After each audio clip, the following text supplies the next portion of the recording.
দেশের সাথে আল্লাহর বড় ভালোবাসা আছে।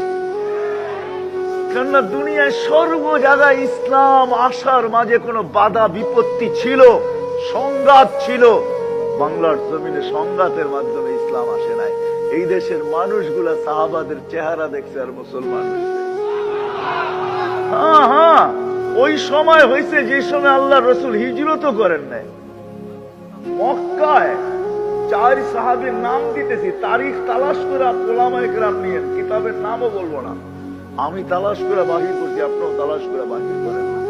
আবু ওয়াক্কাস, ওহাব ইবনে মালিক, কাসিম ইবনে হুযায়ফা, উরওয়া ইবনে সাসা, 4 সাহাবী আসছেন, আল্লাহ রাসূল হিজরত করেন না। মক্কা, এই দেশের মানুষ সাহাবাদেরকে দেখা দলে দলে মুসলমান।